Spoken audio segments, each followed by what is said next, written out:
Não importa se estamos produzindo arte formal ou não, todos nós vivemos como artistas. Pelo mero fato de estarmos vivos, já podemos nos considerar participantes ativos do processo contínuo de criação.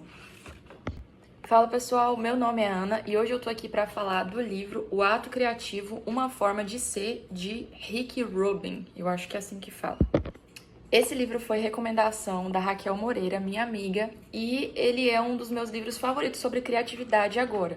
Eu falei bastante sobre o livro A Alma Artesã, que tem até um vídeo aqui no canal, mas esse livro aqui, ele fala sobre a criatividade de um outro ponto de vista que eu nunca tinha parado para pensar, nunca tinha lido um livro que apresentasse dessa forma, que é a criatividade não como uma coisa, como esse conceito que a gente não sabe nem falar muito bem sobre ele, se a criatividade é uma coisa que vem, tipo, puf, divino e aconteceu, se a criatividade é, sei lá, uma alma que a gente sai perseguindo por aí, ou se ela é um estilo de vida. E aqui ele não fala só sobre a criatividade, ele nem foca nisso, na criatividade como conceito, como coisa. Ele fala sobre o ato criativo, sobre a atitude de ser criativo. E nisso saiu um livro muito legal, porque eu acho que justamente por a criatividade ser essa coisa meio misteriosa, a gente não sabe muito bem como lidar com ela. Então, na minha experiência pessoal, já aconteceu várias vezes de eu considerar algumas coisas que eram criatividade, que eu descobri depois como criatividade, como um problema. Por exemplo, ser avoada demais, ou então sentir demais algumas coisas e aí ficar muito emotiva em horas que não deveria.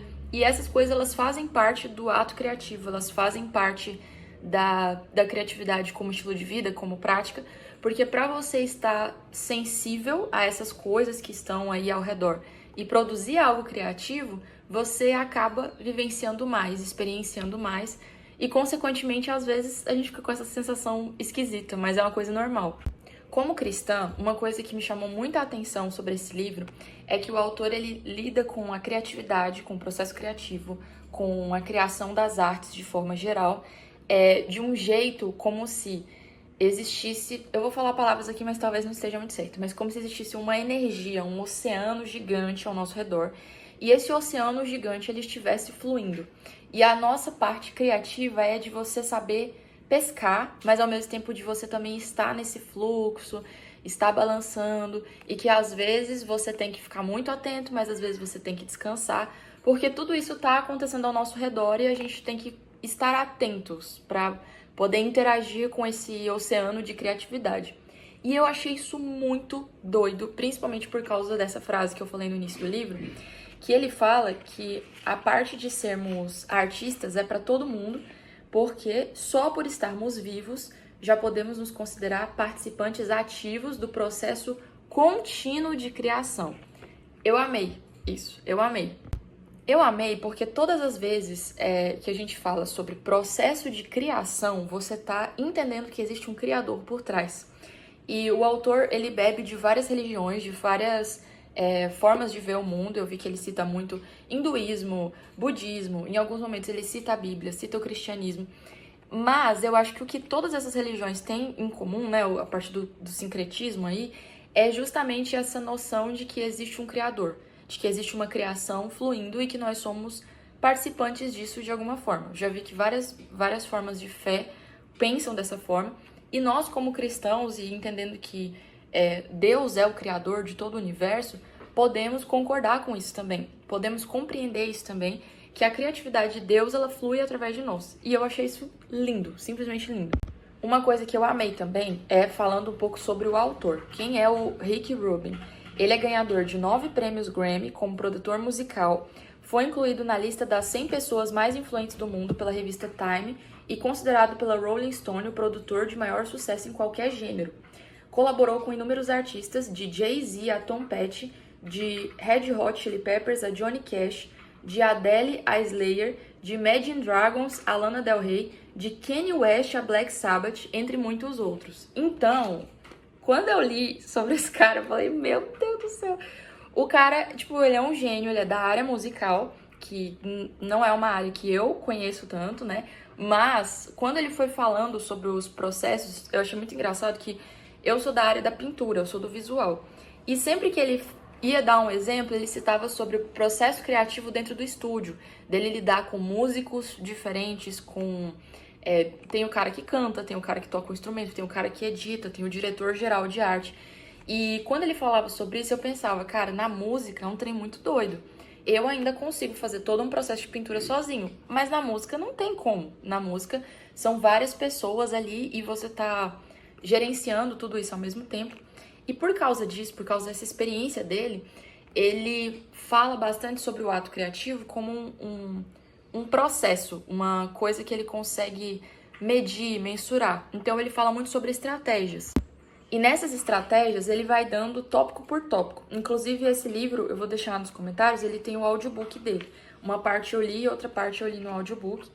E o livro, uma coisa que eu gostei bastante, ele é num modelo que os meus livros favoritos são assim, que são capítulos pequenos. Então, tipo assim, tem um capítulo, aí, ó, ele tem, tipo, três páginas. E no final de cada capítulo, ou da maioria, ele tem, tipo, um textinho pequeno que resume ali aquela ideia daquele capítulo. Eu amo isso, porque eu fico entediada muito rápido com as leituras, então quanto mais curtinho, mais fácil de me prender. E cada um desses tópicos, ele fala sobre coisas específicas que a gente deveria saber de forma prática. Então ele fala sobre tempo de descanso, sobre liberdade, sobre estratégias, que às vezes o projeto não vai te prender do início ao fim, que às vezes você precisa que a arte descanse, e aí isso eu consigo falar muito sobre, porque eu trabalho com design. E aí, na área do design, tem muito que às vezes eu finalizei uma peça gráfica e eu tô odiando ela. Já trabalhei nela várias vezes, tá muito maçante. E aí, às vezes, eu preciso que aconteça o tempo de cura, igual tem na culinária, né? Você faz um alimento e ele precisa, sei lá, ficar em descanso por tanto tempo pra massa crescer, um pão, por exemplo. E no design eu sinto isso também, que eu preciso esperar o tempo de cura. Aquela arte eu tenho que fazer, ela tem que ficar parada, e aí eu olho pra ela e não, ainda não gosto. Aí eu saio, vou viver, vou fazer outras coisas. Aí quando eu volto, eu gostei um pouco mais. Ou então, nesse tempo de cura, acontece de eu voltar na obra e eu perceber o que eu posso melhorar, o que eu posso mudar nela. E isso é muito legal. E ver ele falando sobre isso, sobre atitudes práticas que a gente pode fazer com relação à obra, me ajudou muito a normatizar que essas coisas acontecem. Porque como artista, muitas vezes a gente passa por algumas situações e a gente acha que é só eu não consigo, eu tô com uma trava, que não sei o que lá, não sei o que lá, não sei o que lá. O artista, às vezes, ele é um pouco chato, eu falo por mim mesmo. E aí o processo de você ouvir um outro cara que tem muito tempo de experiência, com várias áreas diferentes, falando que isso é normal, dá um quentinho no coração. Você fica mais tranquilo que aquilo é comum, que todo mundo passa por isso. Então eu separei alguns pontos aqui do livro que falaram muito comigo. Um deles é sobre isso, da insegurança. E ele fala assim: as falhas são humanas e a atração da arte é justamente a humanidade que há nela. Se fôssemos máquinas, a arte não reverberaria em nós, seria sem alma. Com a vida vem a dor, a insegurança e o medo. Eu amei esse trecho. Eu acho que ele fala por si só. Outro trecho é no capítulo que ele fala sobre essa sensibilidade. E ele diz que quem vê a beleza ou dor, onde os outros veem pouco ou nada, enfrenta sentimentos intensos o tempo todo.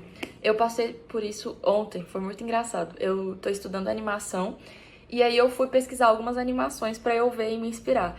E aí eu assisti duas animações e teve uma bem curtinha, de menos de 20 minutos, e eu comecei a chorar. E eu tinha colocado a animação pra ver enquanto eu tomava café, e quando eu vi eu tinha acabado de acordar e eu já tava chorando horrores e totalmente mexida por aquela obra. E ele fala aqui que isso é normal, que o processo de ser artista é você ver a beleza em algo que os outros às vezes não veem, e isso é intenso, você fica muito mexido com aquilo. Outro trecho é esse que ele fala sobre o processo criativo, e ele fala que vale a pena se afastar do projeto para criar espaço e permitir que a solução apareça. E aí ele fala essa frase que mexeu muito comigo: às vezes se afastar é a melhor maneira de se aproximar. Eu achei uau! Outra frase que falou muito comigo foi essa aqui, e ela falou muito até sobre uma coisa que eu nem sei se é um tema tão relevante assim para todo mundo. Ele tá falando que a obra que nós produzimos, ela leva uma carga energética, e eu concordo completamente. Eu sempre falo que Por exemplo, minha irmã tem várias tatuagens e eu desenho. E aí eu falei pra ela, Clara, sempre que você for fazer uma tatuagem, mesmo que você já tenha a ideia final do que você quer, deixa eu redesenhar ela. Porque eu acredito que talvez isso pode parecer um papo muito hippie pra você, mas eu acredito que todos os desenhos, as obras de arquitetura, os filmes, tudo que a gente faz, elas têm uma assinatura energética. E essa assinatura, ela pode ser boa ou pode ser ruim. Eu acredito 100% nisso. E aí eu acredito nisso que eu falei pra minha irmã, quando você quiser fazer uma tatuagem, deixa eu desenhar. Porque aí eu vou colocar uma assinatura boa nessa tatuagem. Você não sabe de onde esse desenho veio, se a pessoa que desenhou tinha um sentimento bom, se ela tava cansada, tava com raiva.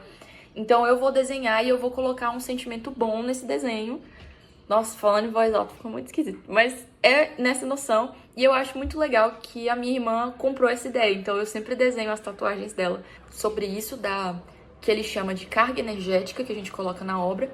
E ele cita no final: a energia criativa existe na jornada do fazer e não no ato de construir. E ele diz também que nem todos os projetos levam tempo, mas todos exigem uma vida inteira. Esse trecho em específico me fez pensar muito sobre precificação, sobre o valor que eu dou para minha obra e qual é o preço que eu coloco nela.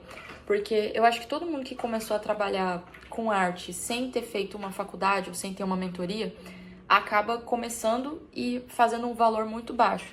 Eu já cheguei a fazer, sei lá, um projeto que demorava um mês por R$ 50.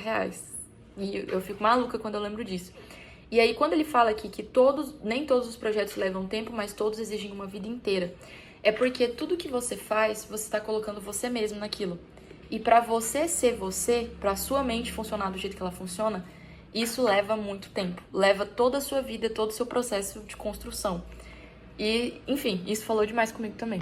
Outra parte que ele fala também é sobre uma hora que ele fala sobre a semente. E ele fala sobre que quando você faz uma obra de arte, às vezes ela é uma semente, às vezes ela já é uma árvore, e que nem toda semente vem a crescer, mas cada uma pode ter o seu momento certo. Se a semente não reage nem se desenvolve, pense em guardá-la ao invés de descartá-la. Há ideias cuja hora ainda não chegou. Eu gostei muito disso, porque principalmente na arte do desenho, a gente tem muito aquilo de fazer um esboço e aí a gente fica com raiva e joga fora. E quando eu era pequena, minha mãe sempre me ensinou duas coisas. Primeiro, você não precisa de borracha. E dois, você nunca deve jogar fora um esboço. Era uma máxima lá em casa. E eu hoje faço desenho digital, mas eu aprendi as artes do jeito tradicional, porque minha mãe é do nanquim, ela é da aquarela, do papel manteiga, ela estudou arquitetura e ela é da época que os projetos de arquitetura eram na mão. Então eu aprendi primeiro pelo exemplo dela e depois eu fui para a arte digital. E sempre que eu quero fazer uma obra de arte muito profunda, eu não vou pro digital. Mesmo que o digital tenha várias ferramentas incríveis, eu primeiro faço o esboço na mão e depois eu levo pro iPad e aí depois eu desenho por cima. E quando a minha mãe me ensinou isso do esboço, de nunca jogar fora, ela falava assim: você vai pegar uma folha, aí você vai desenhar vários desenhos, vários esboços, e quando você gostar de um, você vai para outra folha e você tenta redesenhar aquele esboço. E se não ficar bom, você redesenha de novo. E quando eu era criança, eu morria de raiva disso, que eu falava: nossa, mas já tá pronto, é só eu fazer por cima, ou então é só eu apagar, eu vou ficar gastando folha. Mas ela tava querendo me fazer aprender sobre o processo, sobre eu ver o processo criativo e apreciar cada item. E esse texto aqui é muito sobre isso, que nem todos os desenhos são um fim em si mesmo. Eles às vezes são um processo que você ainda não tá vendo por completo, mas que em algum momento ele vai se transformar, que essa semente vai germinar. Já finalizando, teve apenas uma parte do livro que eu não concordei muito, que é uma hora que ele fala sobre a liberdade criativa, só que ele fala uma coisa que eu não concordo tanto, que é um tema que eu até citei na última resenha que eu fiz sobre o livro Frankenstein, que é sobre a responsabilidade do autor sobre a obra. E aí, nesse capítulo que ele fala sobre liberdade, ele cita que a arte ela não precisa ser engessada, que você não precisa... Como é que ele fala? Que, tipo, a interpretação que a outra pessoa vai fazer sobre a sua arte pertence a ela e não a você. Então, você pode e deve deixar a arte fluir e simplesmente fazer ela sem se preocupar tanto com o que as pessoas vão interpretar.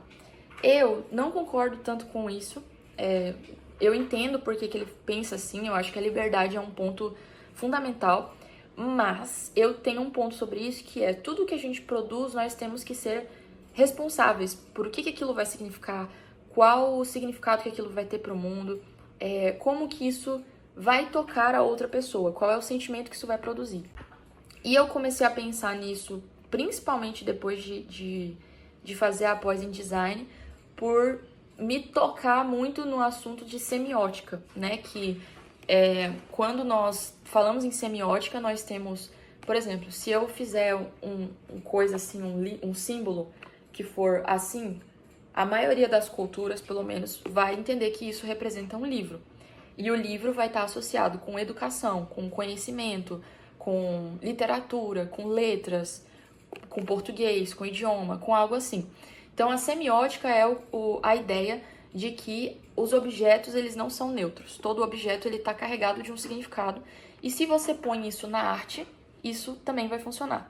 E eu penso muito isso em várias áreas, que às vezes eu vejo uma obra e a pessoa tenta fazer uma coisa como se não tivesse tanto significado, e eu penso, cara, mas isso tem significado. Isso vai dar abertura para as pessoas pensarem XYZ. E aí é o que eu acho que é preocupante. Claro que nem sempre vai acontecer assim, mas eu acho preocupante no sentido de que nós somos responsáveis pela nossa criação.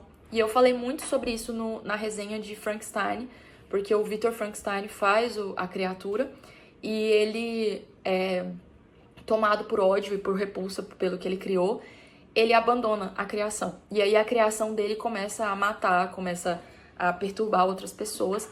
E isso aconteceu porque ele foi irresponsável com o que ele criou. E aí eu acho que a gente não pode fazer assim. A gente tem que sempre pensar o que essa obra, o que essa pintura que eu fiz, o que ela pode significar.